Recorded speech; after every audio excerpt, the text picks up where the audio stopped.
All right, here we go. Happy Wednesday. You're watching the San Francisco 49ers Report, and we're live right here on Chat Sports. A little bit of a delay before we did go live because we have some breaking news. The 49ers have signed a wide receiver to a contract extension.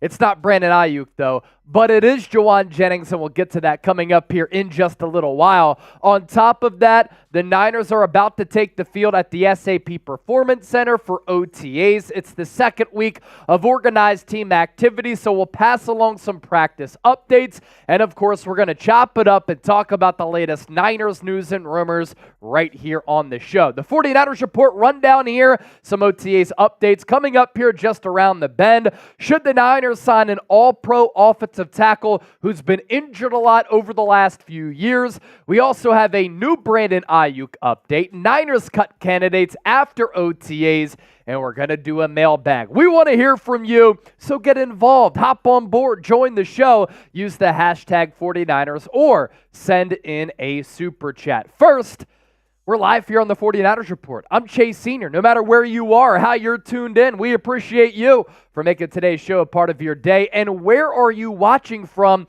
Let's start to give some shout-outs to the people as they get that notification and pile in to join the show. Isaiah Valdez, Ricky 49ers, Richard Deere, Brother Man, Sam, Ken Dowslin, all in the chat right now as far as the locations. Sam is in Reading.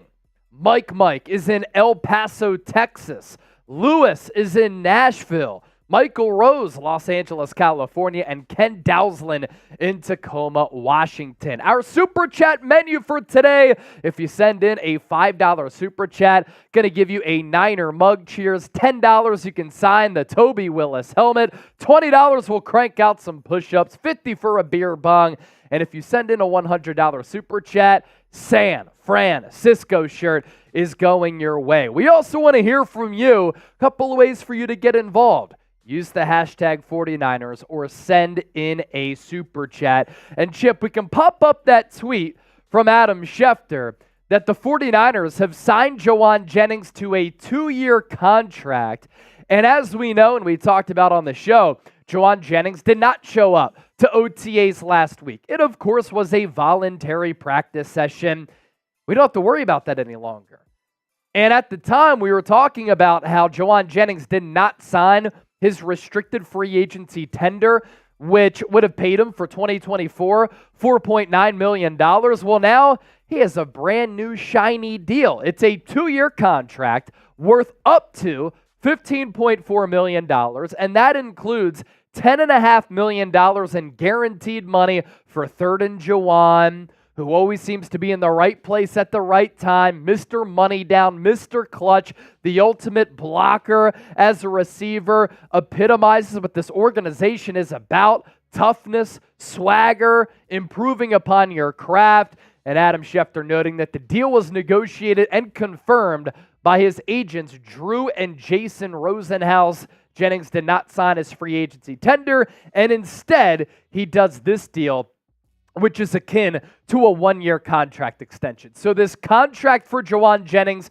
is going to take him through the 2025 season. So now he's under contract for 2024 and for 2025. If you are ready to start today's show, I need everybody watching right now to hit that thumbs up icon and like the video. We have a loaded show on tap for today's 49ers Report. It's Chase Sr., it's producer Chip, It's the faithful hanging out. Chip, how are we doing today on this Wednesday?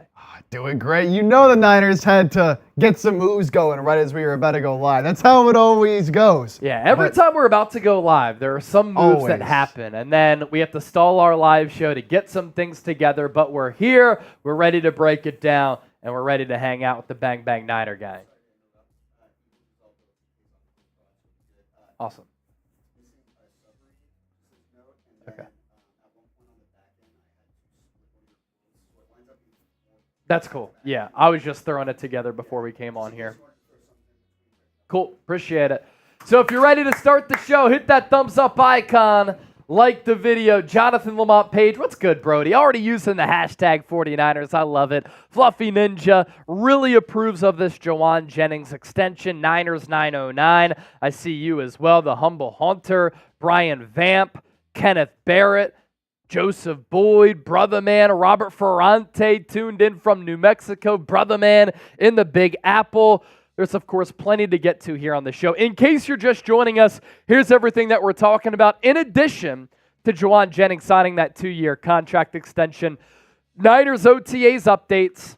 Should San Francisco sign a former All-Pro offensive tackle? We have a new Brandon Aiyuk update, Niners cut candidates, and a mailbag as well. Also, I can pass along some photos to producer Chip right now of Jauan Jennings signing that contract. He, of course, has the mohawk still rocking. He's dapping up John Lynch. It's not the red mohawk. It looks like it's the gold mohawk for the 49ers red and gold, which is pretty cool. So there's that photo, Chip. And then I can pass along this photo as well. Jauan Jennings about to grab the feather pen. We'll show you the photos of Jauan Jennings making that contract official. And then we'll start talking some Niners here on the show. So here's Jauan Jennings dapping up John Lynch. Of course, the Niners social media team all over it. The Jauan Jennings photo in the background. And then here Jennings is, suited and booted with the tie. I want to call that a gold mohawk. I think that's fair, and I think it's by design. As we know, last year he had the red mohawk for the Niners. Now he's switching it up and going with the gold mohawk. I like it. It's a good look. I like the feather pen. We go old school George Washington there. And it's a 2-year contract extension for Jauan Jennings. Pretty much 1 year on top of this year because we knew that Jennings was going to be back for 2024. Amy Ramos, San Jose, California. James, live from San Diego. He also loves the Jauan Jennings deal. Hard work pays off, boys and girls, from Oscar Alfaro. And that's literally what Jauan Jennings said. He said, man, a lot of hard work went into this. He's certainly deserving of that. All right, the official show is about to get underway live here on the San Francisco 49ers Report. Plenty to get to. All of this coming up. Let's waste no time and let's break it all down.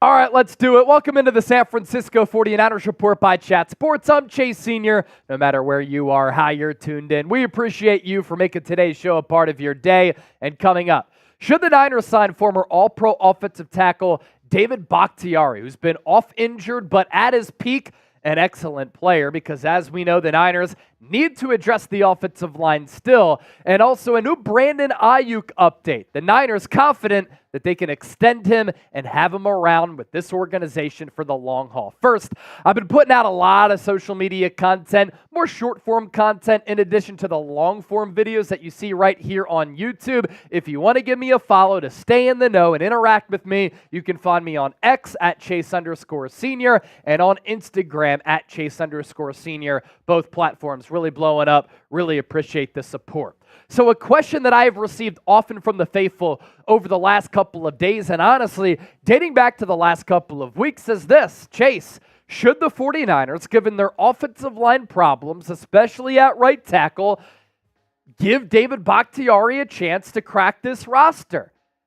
My answer to that coming up here in just a few moments. First, let's get you caught up on what has been a long and windy journey for the multi-time All-Pro because of a bevy of knee injuries over the last few years. Now, according to Ian Rappaport, NFL Network, Bakhtiari had a positive follow-up exam and is on schedule for a 2024 return. He was let go by the Green Bay Packers, so he's free to sign with any team in free agency. He is coming off multiple knee surgeries, and these issues started occurring repeatedly a few years ago. But he vowed in October when he was put on PUP that he was not done playing and he wanted to come back. As for that injury history, I wasn't lying when I said it's been a long and windy path for Bakhtiari. He signed a massive contract extension, and right after that, that's when these injuries to his knee started to surface. It all began December 31st of 2020. He tore his left ACL in practice. And then the following November, when he was trying to ramp up and come back, he had to undergo arthroscopic knee surgery. January 9th of 2022, he finally plays against the Detroit Lions, but has to leave that game because he wasn't feeling right. And then in the divisional round against the San Francisco 49ers, not far after that, he was inactive because the knee wasn't feeling right. April of 2022, he has to undergo another knee surgery. That was a mystery at the time. He later confirmed that, yeah, there was some fluid buildup and I had to go and get another procedure. September 18th of 2022, he plays in his first full game since he tore that left ACL in practice all the way back in December of 2020. And then in December of 22, he has to undergo an emergency appendectomy. Following September 2023, another reported surgery on that knee.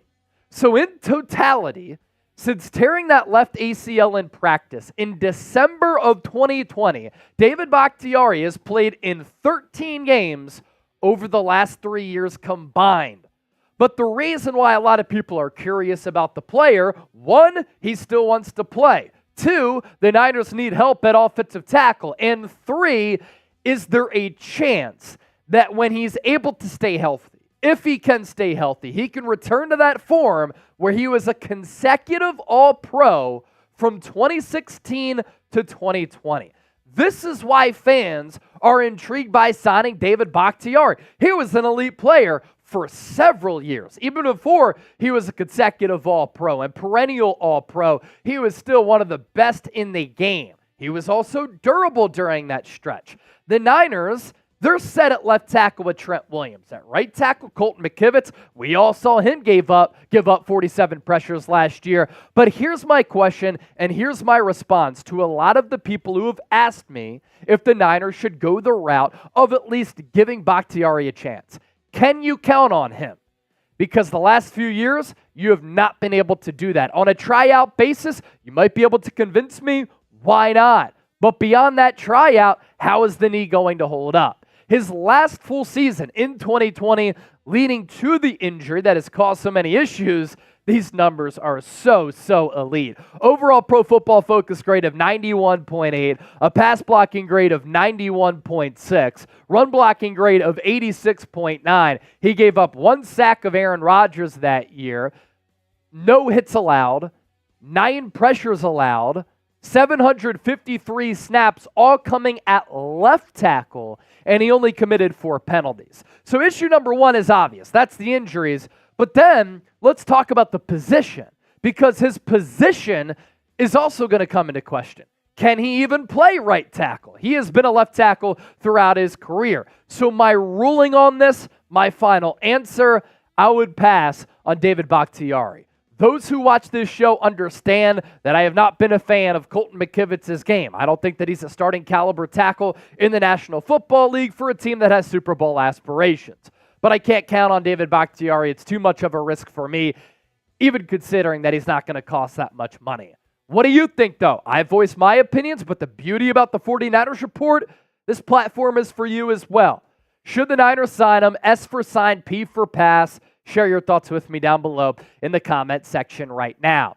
Before we get to this Brandon Aiyuk update, if you're looking for a Ricky Pearsall jersey, you're in luck. Head to chatsports.com/Pearsall. Some really good deals on Pearsall jerseys if you use that link, but also some excellent deals and sale items on some other Niners jersey and Niners gear. You can still use that link, chatsports.com/Pearsall.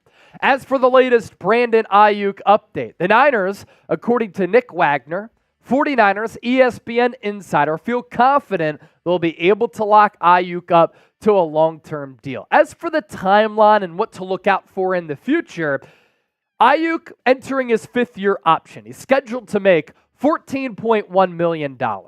Will he report to Niners mandatory minicamp next week, which runs from June 4th through the 6th?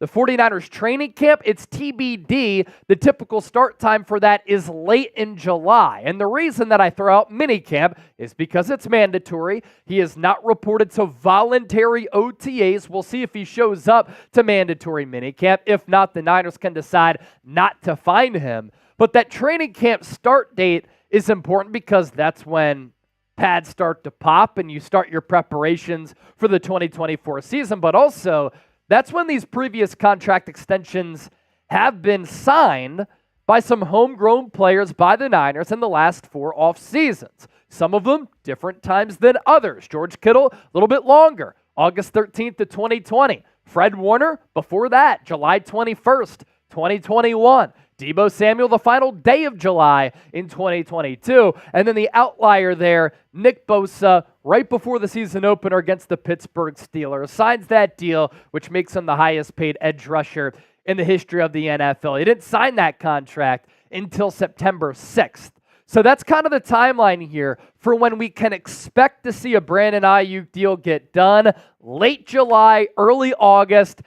And it would be a disaster if it goes into September, honestly. Hopefully that does not happen because we saw Bosa get off to a slow start. We don't want to see the same thing holding back this Niners offense from reaching their heights.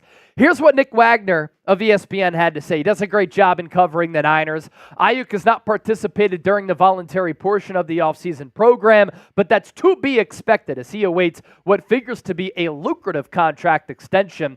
Like some of the other Niner stars before him, George Kittle, Fred Warner, Deebo Samuel, Nick Bosa. Patience might again be the operative word. The current Niners regime has almost always gotten deals like these done, but not until later in the summer, with Bosa's not being finalized until days before last season's opener. A deal does not appear to be imminent, but the 49ers remain confident something will get done to keep Aiyuk for the long haul. As for the asking price, the report from over the weekend from Jeremy Fowler of ESPN was that Aiyuk wants Amon-Ra St. Brown money. What is that? About $28 million per year. It's certainly a lot as far as average annual value, but the guaranteed money for Amon-Ra St. Brown ranks about 13th among all wide receivers. That could be a key figure in contract negotiations as well. Would you pay Aiyuk $28 million per season? Jauan Jennings signed his contract extension. Is Aiyuk next? Y for yes or N for no. Amy Ramos, a $13 super chat. Thank you so much, Amy, for that. Very nice of you. The lucky number 13 for Brock Purdy. And Amy is a first-time super chatter. Thank you so much for that, Amy. And we'll go back to our super chat menu here because I'm going to give Amy a little bit of a beer cheers here as we crack one for Amy. But also, we're going to put her initials on the Toby Willis helmet as well because she sent in a super chat north of $10, and that's what the real ones get. Amy! So a gold sticker for Amy, a first-time super chat for Amy. Certainly appreciate that. In case you're just joining us, Jauan Jennings signing a contract extension with the 49ers. $10.5 million in guaranteed money. It will run through the 2025 season. So, Amy, we put the gold sticker right here on the Toby Willis helmet. There's your AR. $5 for a Niner beer cheers. $10, you sign the helmet. $20 for 20 push-ups. $50 for a beer bong. And if you send in $100, we're going to send you a San Francisco shirt. We're also going to be doing a mailbag today. Use the hashtag 49ers or send in a super chat. All right, as for some Niners OTA updates, San Francisco getting practice underway here very, very soon. The Niners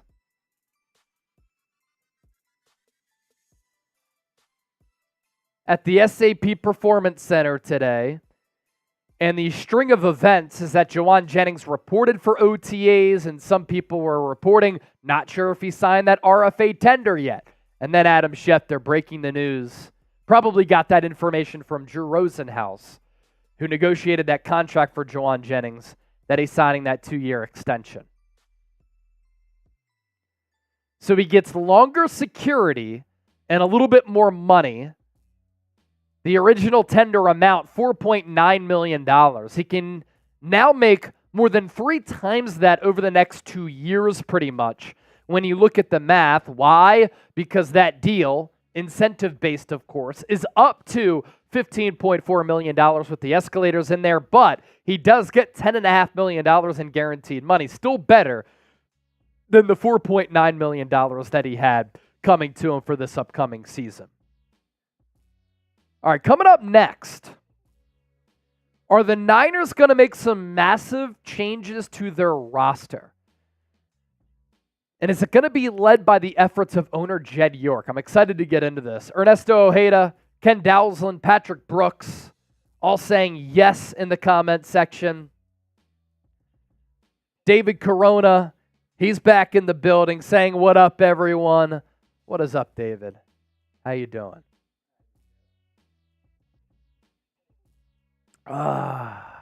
Greg Smith saying yes. And yes, in case you're just joining us, the Niners sign a wide receiver to a contract extension, but it's not Brandon Aiyuk. All right, segment number 2 of our live show coming at you right now. Please make sure you continue to hit that thumbs up icon.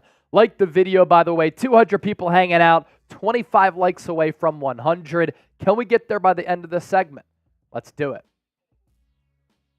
Welcome into the San Francisco 49ers Report. I'm Chase Sr. Thank you so much for choosing us as part of your day and taking time out of your day to watch the show. Coming up, Jed York, the Niners owner, has some massive financial decisions coming up. Will he make the financial commitments in order to keep this football team elite? We're going to dive into this because Tim Kawakami of The Athletic just put together a really good article. And I like how he phrased this right from the jump. This 49ers negotiating season, the spotlight is on Jed York. And this really sets the table and the foundation for what we're going to discuss on the program here today. Here's what Kawakami had to say. Considering the cost of what will get Aiyuk and McCaffrey on board for this upcoming season, the huge dollars the 49ers already have committed to Nick Bosa, Fred Warner, Trent Williams, and George Kittle, and the looming prospect of a mega deal for Brock Purdy next offseason, will York make the vast financial commitment necessary to keep most of this core together for a few more years? Or will the 49ers go through more problematic negotiations and high-profile departures in order to keep the costs from spiraling, but possibly costing the team some victories and maybe another Super Bowl shot or two? And that's really what the Niners fans are curious about. Jed York, John Lynch, this front office, Parag, this organization, they have been aggressive in trying to fortify this roster, pay their premium players, keep the core together in order to chase Super Bowls. And what's happened over the last few years? 4 NFC Championship games over the last 5 years, including 2 Super Bowl appearances. But this is the predicament that the Niners are in. How long can this be sustainable? Because the roster is uber talented, but the team is getting older, it's getting pricier, and at what point could a roster and financial reset occur? And that's kind of what Tim Kawakami was exploring in his story in The Athletic. Coming up short in 2 Super Bowls makes the situation very hard for Jed York and this team because the 49ers have been right there. So at what point do you not want to pay players for past performance? Because San Francisco right now is clearly trying to milk this out. And they're trying to allow this peak era of Niners football last as long as possible to try to get that 6th Lombardi trophy. Now, when you take a look ahead at this Niners roster moving forward and some of the contracts that could take place and could be signed, Brandon Aiyuk is going to cost north of $24 million per year. That's the reality. Christian McCaffrey might also look for a new deal. And Brock Purdy, your quarterback, is set to cash in on a deal that could pay him $45 to $50 million per season if he performs in 2024 like he did in 2023. And that's with the Niners already paying a premium price tag to Trent Williams, Deebo Samuel, George Kittle, Kyle Juszczyk, Nick Bosa, Fred Warner, and you could probably throw some other players in there like Charvarius Ward and Javon Hargrave. But going back to that previous point that I mentioned very briefly, give the Niners and York credit because they have been aggressive in spending, in their roster building strategy, in trying to remain competitive. And you don't have this roster, and you don't have a highly paid coach and general manager like Kyle Shanahan and John Lynch if you think that you're going to be a bad team or you're content with just being average. They're approaching this in a way where aggressive businesses win both in corporate America, but also in the NFL. But when you commit top dollar to a quarterback like the Niners are set to do with Brock Purdy, that's when things change. That's when the salary cap tightens. And the reality is you might have to be financially savvy elsewhere. You might have to pull off some salary cap gymnastics. You might have to get creative with how you sign some of these contracts and the language in those deals. You also might have to make emotional decisions. Shoot, the Niners just had to do that with Arik Armstead this offseason. Looking ahead, some tough emotional and roster decisions could be awaiting this organization, which brings us to Christian McCaffrey. Here's what Tim Kawakami had to say about CMC. If McCaffrey just plays out this current contract, it's a lot of money, yes, but next offseason, McCaffrey could be in the same place Armstead was in March when the 49ers told him to take a huge pay cut or he'd be cut. Armstead refused. He was cut, signed a new deal with Jacksonville. And what if McCaffrey gets hurt this year? What if, for whatever reason, his performance dips? He will never have the bargaining power he has right now, which is why here on this show, I've been advocating for Christian McCaffrey to ask for more guaranteed money, and we've been talking about McCaffrey not attending OTAs and why that's an issue. Because McCaffrey deserves that. He knows the reality of being a 27-year-old running back, and from the Niners' standpoint, they're in a difficult spot. They love McCaffrey. He doesn't want to come out of games. He's been highly productive since that trade. He's so integral to what San Francisco does offensively under Shanahan. At the same time, you look at a lot of the running backs that Kyle Shanahan has coached. A lot of them have been productive. And in this next era of Niners football, are you going to be willing to pay a running back premium top dollar when you're going to have to pay your quarterback top dollar? Last 2 years for CMC certainly has a case to be made. In 2023, this past year, Offensive Player of the Year, top 5 in MVP voting. Extremely rare to have a running back nearly win MVP in this era of football. 272 carries, 1,500 yards nearly on the ground, 5.4 yards per tote, 14 rushing touchdowns, and then he added 67 catches for 564 yards. And the year before that, he's also been durable the last couple of years, which is great for him. 244 carries, 1,100 yards, 4.7 yards per catch, 8 touchdowns, 85 catches for 741 yards. So the Niners here in a little bit of a pickle with their running back. Running backs don't often age well. Christian McCaffrey is kind of a different animal because of that pass-catching ability. But again, this is the spot that the Niners are in where they're going to have to cut costs at some point. And how aggressive is Jed York willing to continue to be? Let's ask you this. I want to see where the fan base is at, where our viewers are at. Should the Niners extend Christian McCaffrey? Type Y for yes or type N for no. Our show today is sponsored by Prize Picks, daily fantasy sports made easy, and you can get a $100 deposit match at prizepicks.com/CLNS and use the code CLNS. With Prize Picks, you can turn $10 into $1,000 in a single game watching your favorite sports this summer. You can make a Prize Picks lineup in as little as 60 seconds. You just need to pick more or less on 2 to 6 player stat projections, and you're locked in. If you're looking for promotions, Prize Picks has got you covered every week from lowering select players' stats projections on Tuesdays, which increases your chances of getting a win, to getting your entry fees back if you have a losing lineup on Fridays. Our future selections here, speaking of Christian McCaffrey, more than 1,150.5 rushing yards this year. We like the more there. Michael Pittman, more than 1,050.5 receiving yards. And then Derrick Henry, more than 10.5 rushing touchdowns. Win big money. Withdraw your winnings. Pick more, pick less. Pick Prize Picks here today. prizepicks.com/CLNS.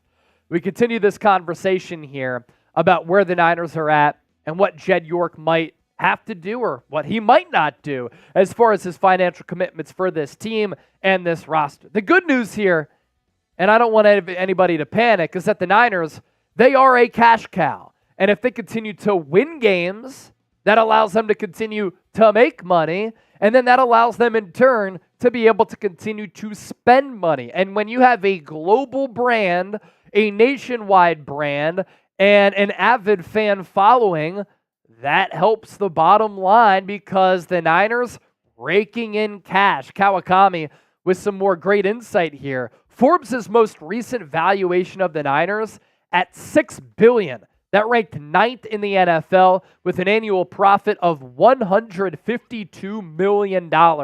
These are all estimates, and I always hear complaints from all sides about how the numbers are put together, but under no circumstances are the Niners anything less than massive revenue and profit generators. Just for context, which is the best way to view these estimates, Forbes valued the Niners at $3.8 billion in 2020. That's a 63.3% jump in just 4 years. So business is booming. That is the translation for the Niners here. And the NFL continues to be an absolute cash cow as well, which helps out all organizations.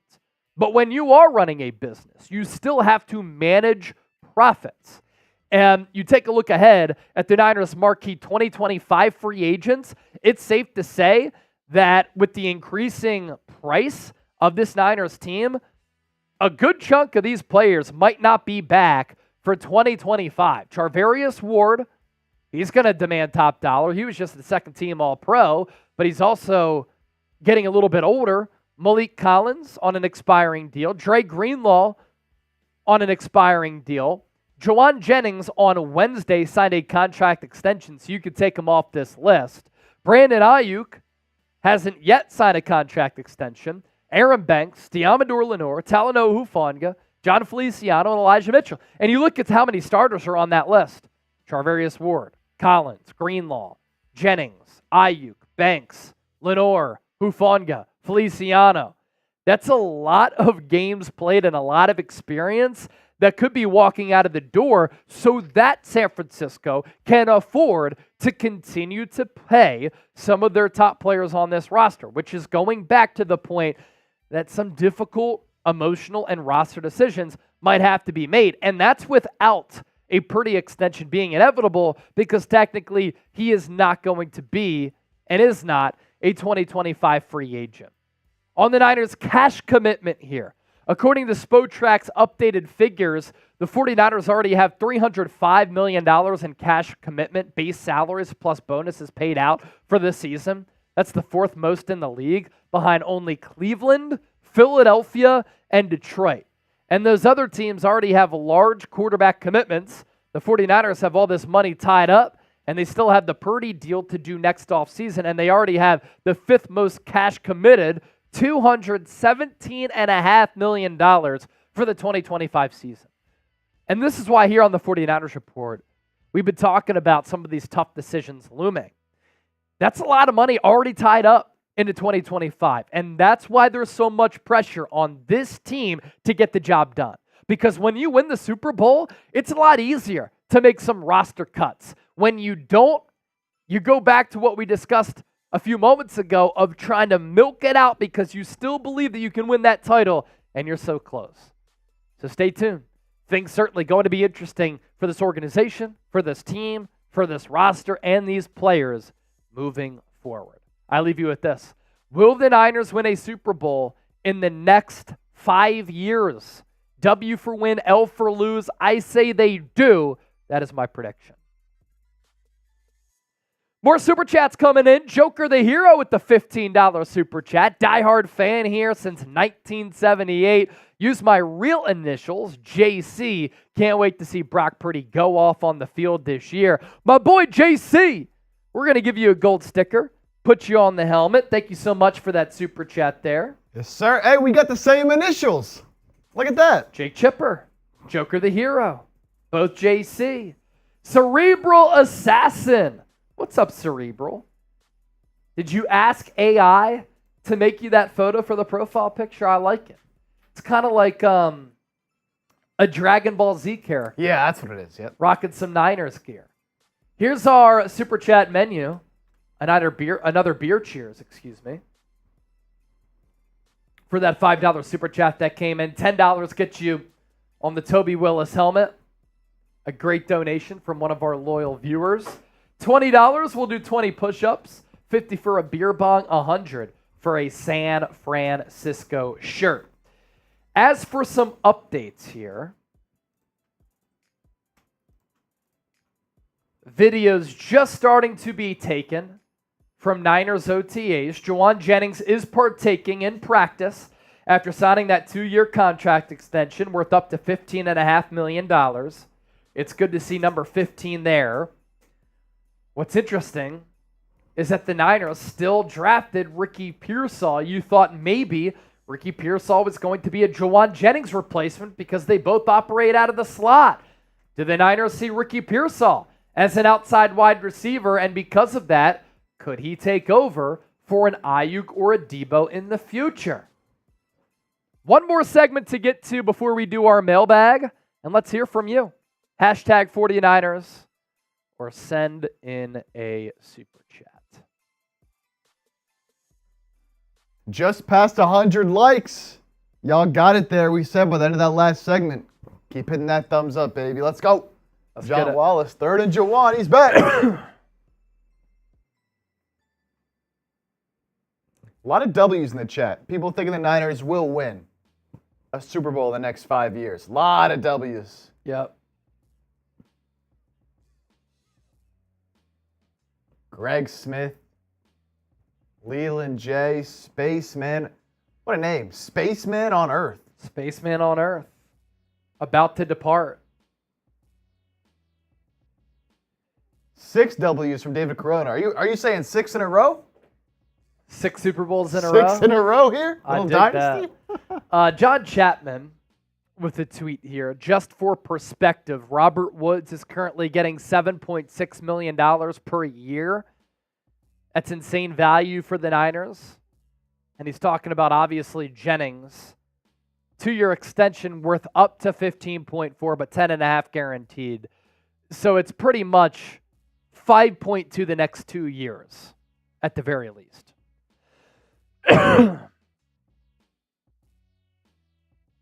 What else is everybody saying? Third and Jauan.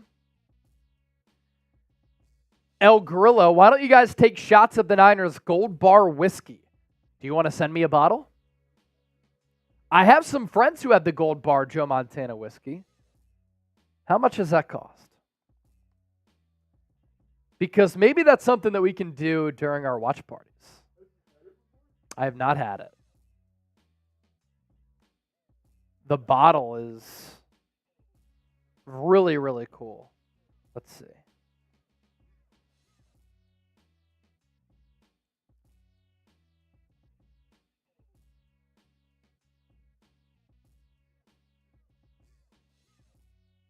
Yes, I am 21. So you can't yet buy it on the Gold Bar Whiskey site. It's a limited edition celebrating the 40th anniversary of the catch, Joe Montana to Dwight Clark. It has the play design on there and everything, but I'm not seeing that you can get it online. I'm seeing it for $50.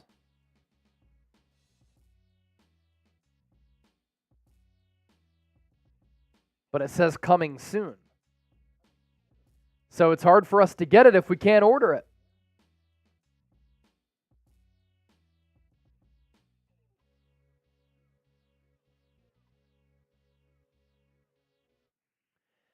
And then Vish with some interesting points here on Jauan Jennings. Did not expect this. Good player and a decent contract for Jennings. This plus 2 drafted receivers seems like a personnel pivot, as they've been unable to find a competent tight end too since Jordan Reed played 2 games in the middle of COVID. So could Kyle Shanahan be changing up the offense a little bit? That's what Vish is kind of theorizing there.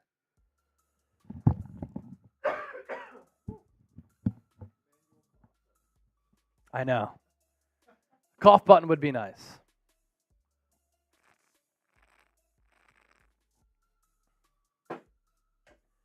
All right. Coming up next, Niners cut candidates.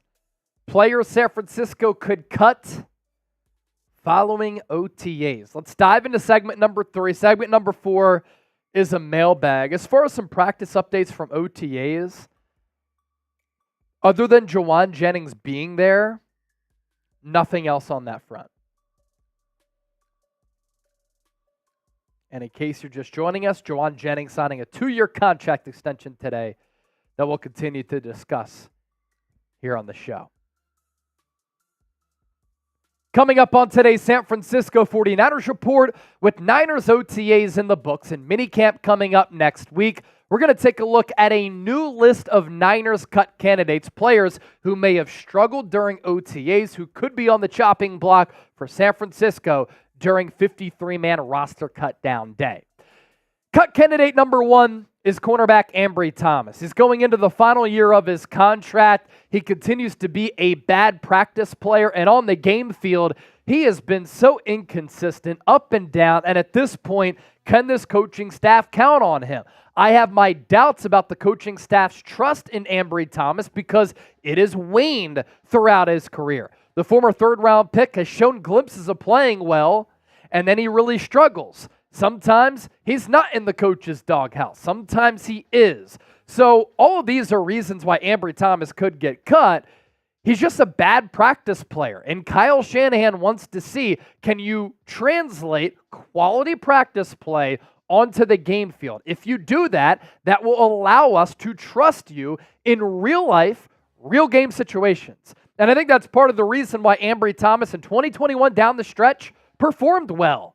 But then in 2022, he couldn't see the field and he was injured. To start last year, he was a backup once again. Then coming out of the bye, he played well on the outside. Then he was awful in the playoffs and then benched outright in the Super Bowl. San Francisco also loaded up at cornerback in NFL free agency. And I think that this is the deepest cornerback room that John Lynch and Kyle Shanahan have had since they took over this organization in 2017. If the Niners were to cut Ambry Thomas post-June 1, it's only $210,000 in dead money, $1.2 million in savings. And it's not to say he can't go somewhere else to get another opportunity. Maybe a change of scenery could really help him. But going back to point number 4 there on your screen, how the Niners have really stacked up this position in free agency, the starters right now, Charvarius Ward, Deommodore Lenoir on the outside, and it's either probably going to be Renardo Green or Isaac Yiadom in the slot. I'm confident in both of those players. But you brought in Yiadom, you brought in Chase Lucas, you signed Rock Ya-Sin, and then you also have some other good depth pieces where you can afford to let Ambry Thomas go, who might have a difficult time making this team because the Niners are so deep at the cornerback position. As far as depth goes, San Francisco has one of the more talented wide receiver groups in the NFL, and they just signed this week Jauan Jennings to a contract extension, 2 years, $15+ million up to, and then $10.5 million in guaranteed money. And because of that, some of these wide receivers could be on the outside looking in. At the very least, they're on the roster bubble. And that could include Ronnie Bell, who last year in the preseason as a rookie really impressed me. That went a long way in him making this Niners 53-man roster. But San Francisco in the draft drafted Ricky Pearsall, drafted Jacob Cowing, and then they signed Jauan Jennings to a contract extension. They're hoping to do the same with Brandon Aiyuk. And the extension of Jauan Jennings might point to some changes being made in personnel. You can't find that legitimate backup tight end. Is Kyle Shanahan going to trot out more 4 wide receiver sets? Even with that potentially being the case, where does Ronnie Bell fit in? Now, to his credit, he was really good in the preseason as a rookie. I like his toughness after the catch, ability to break tackles. I've said he could be the future Jauan Jennings. But now, Jauan Jennings is under contract through 2025. The other reason why Bell could get let go, and he'd be snatched up by another team in a hurry who's in need of a wide receiver, he could add some value to his arsenal with special teams. But he struggled in the category of punt returning. And if you play slot wide receiver, I think that's Pearsall's slot and Jauan Jennings' slot. I don't know if Ronnie Bell is a perimeter wide receiver, but he does have some Jauan Jennings to his game. But this room is now muddied up. It's clouded, and it's deep. Brandon Aiyuk, Deebo Samuel, Jauan Jennings, Ricky Pearsall, Jacob Cowing, Ronnie Bell, Chris Conley, Trent Taylor, Tariq Owens, Tay Martin, Danny Gray. There are going to be multiple wide receivers who I don't think end up making this 53-man roster because, like cornerback, San Francisco has really fortified the depth at that position. Be sure to subscribe to us here on the San Francisco 49ers Report for daily and year-round Niners content. We try to be as informative, insightful, entertaining, thought-provoking as possible, but involve you, the viewer, you, the fan, and that's a big reason why we're north of 133,000 subscribers. It might be the offseason, but you never stop repping the Niners, and if you want to do that and rep this show, the real ones who watch the watch parties know every time the Niners score a touchdown, San Francisco. That's why we made these shirts. If you want yours, get it today. Chatsports.com/SF. Link is hanging out down in the show notes, or you can just plug in that link right down below. Once again, chatsports.com/SF. Niners cut candidate after OTAs number 3 is running back Elijah Mitchell. And we discussed Elijah Mitchell being on the roster bubble a couple of times. He just has not been available enough. And like cornerback, like wide receiver, we can also include this in the conversation about the running back position. I think the Niners' moves, as far as their personnel moves, they're telling. And they tell a story. San Francisco drafted Isaac Guerendo and traded up to take him. They signed Cody Schrader, who led the SEC in rushing yards last year with Mizzou as an undrafted free agent. Could Jordan Mason get a bigger role with the Niners? And if you add Guerendo, Schrader, Mason to your running back room, and you already have Christian McCaffrey, that's 4 running backs right there. Will you have 5 on the 53-man roster when you need to maybe use that roster position or roster slot for another position of greater importance? Elijah Mitchell has been productive. That is true. What's also true, he's just been injured too much. And there's a consistent pattern here. And you know the saying, you can't make the club from the tub. In 2021, rookie year, he was awesome. Really fun to watch. 11 games, 10 starts. In 2022, 5 games, 1 start. He got injured in the season opener, the Mud Fest against the Chicago Bears. And then in 2023, 11 games, 1 start. And I talk about the Niners' moves telling a story. They also traded for Christian McCaffrey as part of that. I think that is a look into their feelings about Elijah Mitchell. Who will be the Niners' second leading rusher this year? We know that Christian McCaffrey, if he stays healthy, is going to be that dude, but who's right behind him? Now we go back to the defensive side of the football, and once again, to the cornerback position, a player who we haven't really been able to talk enough about as far as his in-game production, because it's unfortunate. I really liked him as a player coming out of college. That's Samuel Womack. Why Womack could get cut, these are a lot of the same reasons as Ambry Thomas. Isaac Yiadom and Rock Ya-Sin were added in free agency, and they are veterans who can play. And so far in OTAs, they have played well, and Samuel Womack has kind of been hidden on the depth chart a little bit. So too have the other players on this list. There are just players who are catapulting themselves ahead of Ambry Thomas and Ronnie Bell, Elijah Mitchell potentially, and Samuel Womack. And that's why these players could end up being on the outside looking in. And that's the reality of having a team that's a Super Bowl contender it's hard to make that ball club. And again, it's not to say that Thomas, Bell, Mitchell, Womack can't land elsewhere, because I do think they have a role on an NFL roster, but a lot of NFL rosters, not as stacked as San Francisco's. And then we round out with cut candidate number 5, and that is Trent Taylor, who was added to this team in NFL free agency. And for Trent Taylor, he's exclusively a punt returner. Ricky Pearsall was drafted in the first round. He can be a punt returner and a wide receiver. So at a deep position group, do you keep a wide receiver at a deep position if he can't even contribute at the wide receiver spot? And you think about it from the coach's standpoint, right? 53-man roster cutdown day. You are trying to figure out how you can best put together the best team possible. And you might have to make a cut at one position in order to keep players at a different position. And that's why this is the list of Niners cut candidates on today's San Francisco 49ers report. We do all types of content here on the show. When breaking news happens, we pass that along.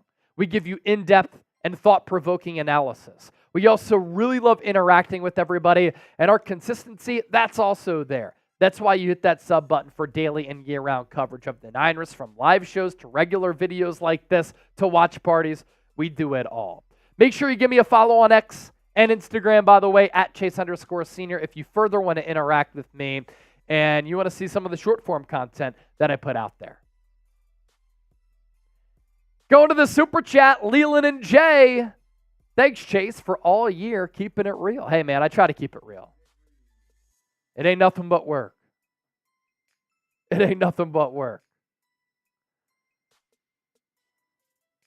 And I was talking to one of my mom's friends the other day. She gave me a call, and we were just reminiscing about my mom and about my sister's future wedding. And I was telling her about my job, and she was like, "You're not working. You're loving this. This is what you've always wanted to do." And I was like, you know what? It's a good point.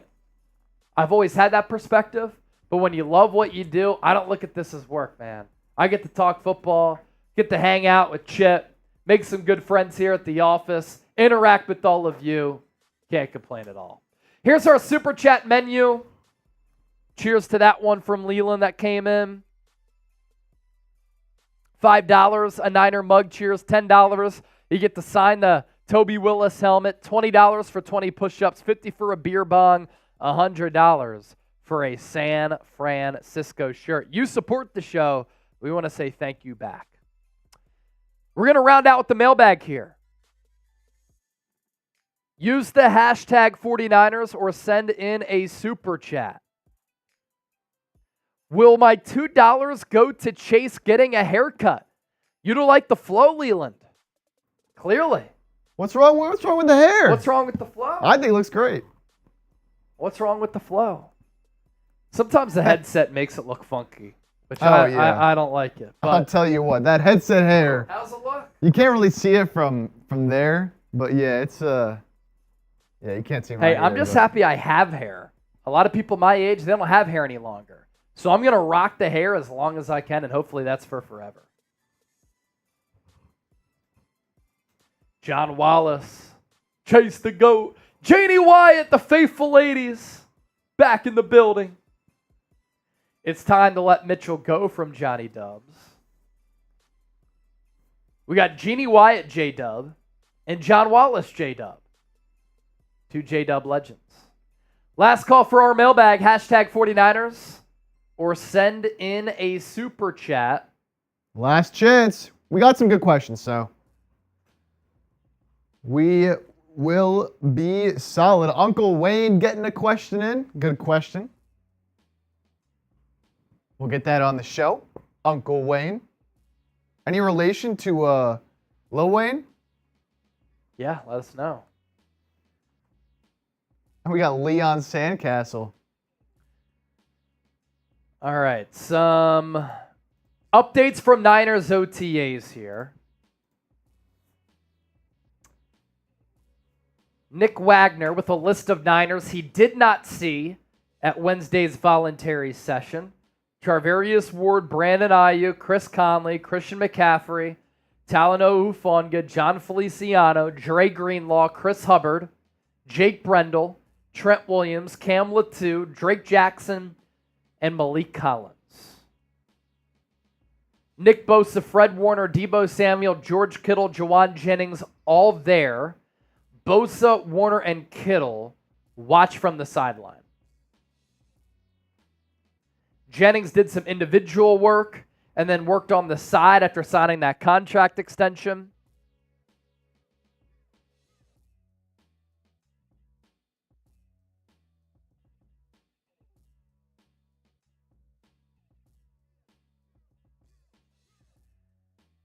Let's see. David Lombardi with this. Now, I know he's always uber positive about the Niners, but he said Shanahan seemed really happy with the Niners OTA practice. Ricky Pearsall made a handful of plays. Interceptions for Darrell Luter Jr. off Brandon Allen and Demetrius Flanagan Fowles, who got Brock Purdy as the underneath man. Fred Warner, watching in sweats, was pumped. Jacob Cowing made a nice grab on a post route. Let's see if we have any other updates here. As we get another 2 in here from Leland for Trizzy and the Faithful Ladies. Where are the Faithful Ladies at? Where's Trizzy at? Yeah, we're the Faithful Ladies. And Trizzy, I don't know where Trizzy is. MIA. Chip is the man of the show now. Jeannie Wyatt saying the Niners don't need anybody who's injury prone.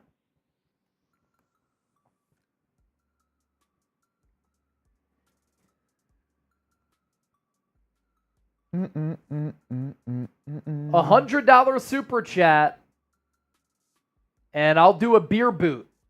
Oh, whoa! $100 super chat. I will do a beer boot after this mailbag. Oh, man. All right? I'm going to add that to the arsenal. Wet and Wild Wednesday. Jeez. It's a wet and wild Wednesday on the Niners Report. One sportsman like, I'm glad we struck an agreement with Jennings. Super clutch, great under pressure. 3rd and Jauan. Just a clutch playmaker all around. All right, mailbag coming up to round out our live show here today. So let's answer your questions here on the 49ers Report. What's up, everybody? Hope you're all having a fantastic weekend. This is the San Francisco 49ers Report by Chat Sports. I'm Chase Sr. Thank you so much for watching the show. And coming up, a lot of different questions that we're going to take from our loyal viewers, our real ones, our subscribers, as far as this Niners season, what moves they could make, a record prediction, if the Niners can win the Super Bowl, that and a whole lot more on the docket. But first, make sure you subscribe to the show so that you too can be a part of our movement, our Niner empire, and our shows. Hit that sub button, lock us in, as now we're on the path to 134,000 subscribers. We start off here with this question coming in from Ken Dowsland, who's been watching the show for a long time. Do you think that extending Jauan Jennings was a good idea, or could they have traded him to get someone better? I don't think that you're going to trade Jauan Jennings to a point where you're going to upgrade the roster because, look, in reality, is he valuable to what the Niners do? For sure. Is he an ultimate clutch player who has earned the nickname of 3rd and Jauan because he makes plays on the money downs, and he's been doing that over the last 3 years? No doubt. Does he get his teammates going and get the crowd fired up with his extra effort plays, him being a great blocker, the physicality that he brings? For sure. But Jauan Jennings, in reality, is a number 3 or number 4 wide receiver. And oftentimes, you're not going to trade a backup wide receiver who's behind Brandon Aiyuk and Deebo Samuel for a massive upgrade on your team. It's just not going to happen. And I think that giving Jennings this extension is something that he has earned. And it's a deal where if he gets some of those incentives and he continues to perform really well, he can earn $15+ million. Pretty much, though, it's a 2-year deal. $10+ million in guaranteed money. He was already going to play under the RFA tender this year of $4.9 million, so it's a little bit more than that. As far as the guaranteed money, you take care of a homegrown player who has certainly earned it, who's important for your culture, who's in a perfect role on this Niners team where he's willing to get gritty, willing to get grimy, and I'm excited that Jauan Jennings is back through 2025 because this is a player who has that championship level identity. Look at what he did in the Super Bowl too. Continues to play at his best in the biggest of games. Madden King 49, what do you think the maximum amount of money is that John Lynch will pay Brandon Aiyuk? Look, the wide receiver market this offseason has exploded once again. Remember a couple of off seasons when Christian Kirk signed that deal with the Jags? That reset the wide receiver market, and wide receivers started getting stupid money. And then the last offseason or two, it kind of went back down to normal. But then this offseason, you had Calvin Ridley get $23 million per year. Amon-Ra St. Brown got $28 million per year. Devontae Smith at $25. Nico Collins is now the 7th highest paid wide receiver in the NFL. Really good player. But now he's making, I think, more than Deebo Samuel. A.J. Brown now making $32 million per season. And we'll see what happens with Justin Jefferson, Jamar Chase, C.D. Lamb, Jalen Waddle. They could be north of $30 million as well.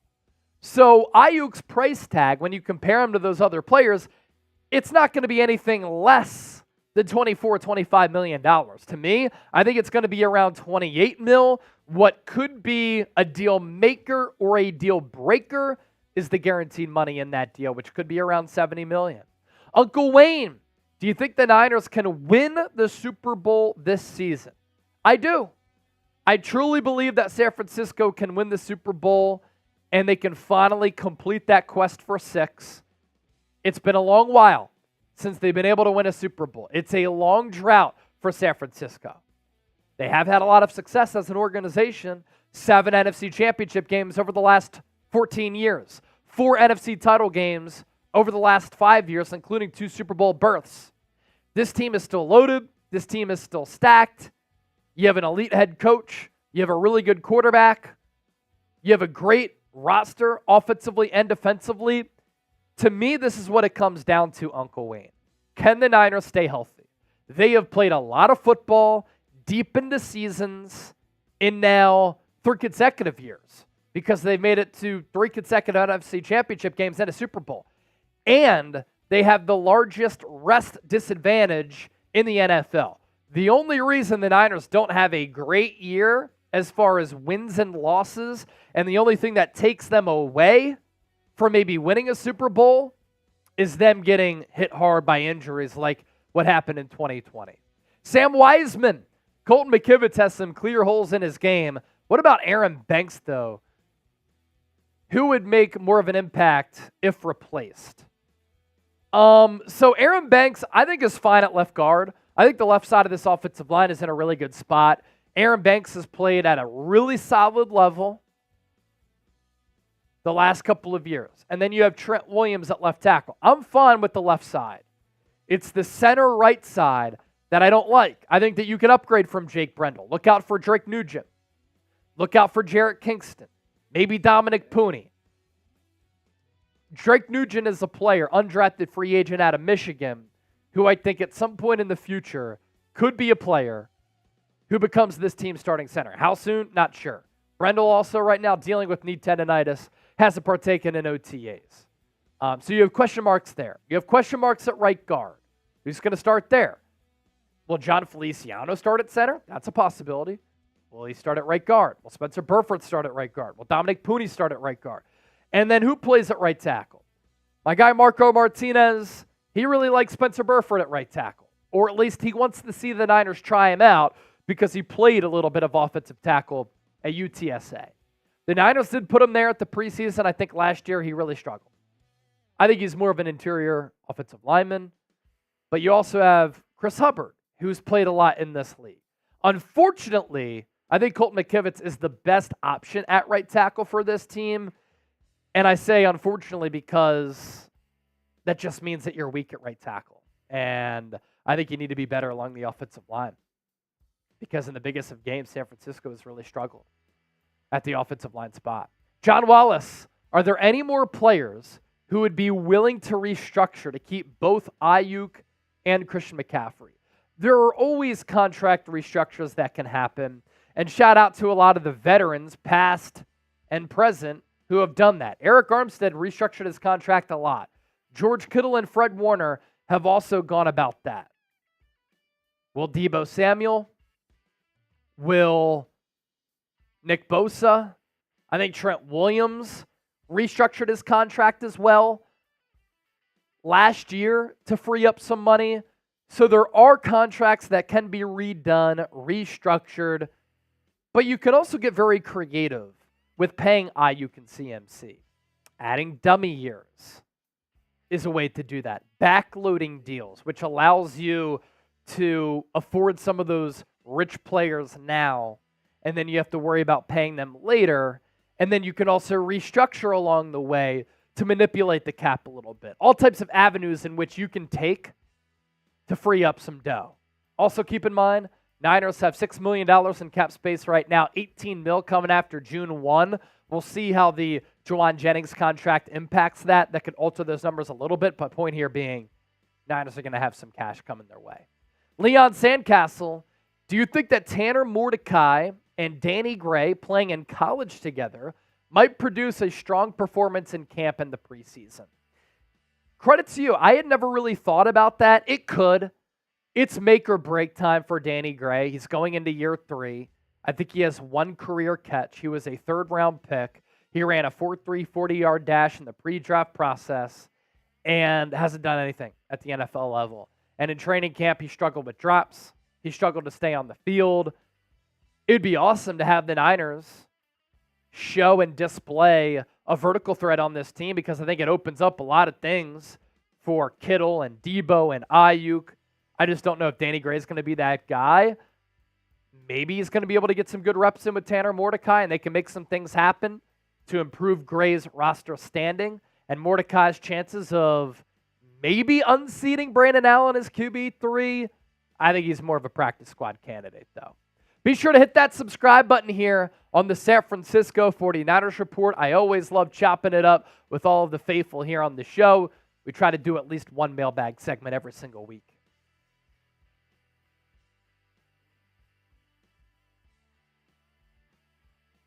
Good stuff, baby. Good stuff.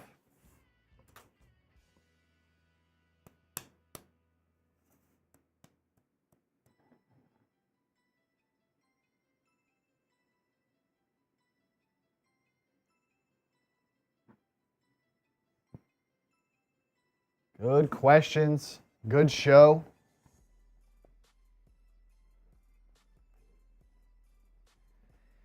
Yeah, good stuff here. Let's pass along some more updates from OTAs, if there are any.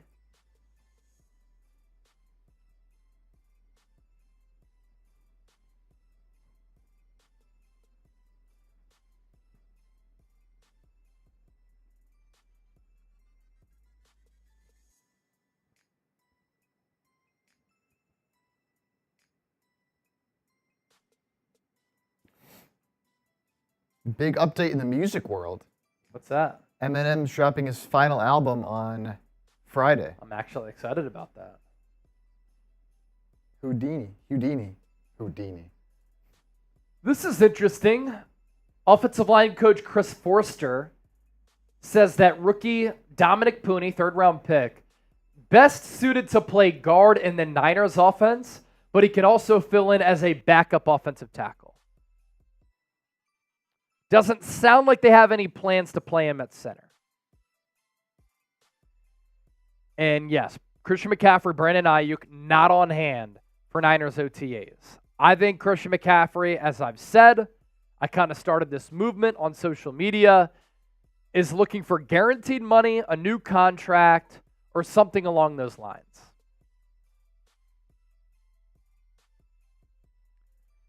Forster also said Pooney is a very good pass blocker. They'll have to prioritize his run blocking to bring it up to NFL standards.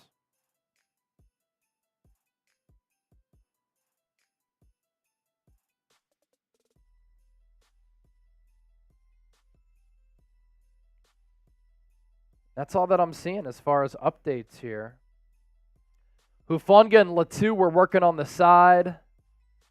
Ricky Pearsall wore a non-contact jersey and no contact drills.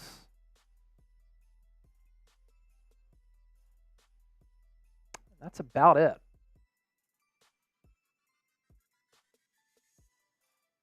All right. Hope everybody enjoyed the show here today. We'll have some content coming out every single day because that's what we do every single day. Chua Lure, what is your 53-man roster prediction? Oh boy, Chua, that's a lot to do right now. I did put out a roster projection somewhat recently. It's on the channel if you want to go check that out. Joe G, will Evan Anderson make the opening day roster? There's a chance there. Niners like him. Chris Kosarek likes him. Eric, Christian explicitly said he's getting married. That's why he's not there. Did he tell you that? Because he's getting married in June. That doesn't mean he can't be at practice and go to work in May.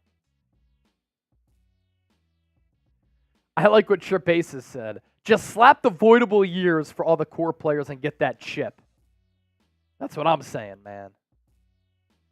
Jeannie Wyatt has been emailing me. She loves trench talk. Loves talking about the offensive line. And here she says, Nugent will be a better choice to play center. Pooney can play guard. Feliciano right tackle. He's not a right tackle. But I do think that Nugent can play center and Pooney can play right guard. And then Feliciano can be your backup left guard, right guard, and center. All right, we're going to head out here. 49ers report in the books. Thanks to everybody who tuned in to the show. 3 segments down. Jauan Jennings signed. Jonathan Lamont Page, what is your take on Elijah Mitchell? Make or break year? Yes, make or break year for him. Had to answer the question from the real one. That's why I included him in the cut candidates video, because he's in danger, I think, of getting let go by this team. For Chip, I'm Chase. For the faithful, we out. Peace.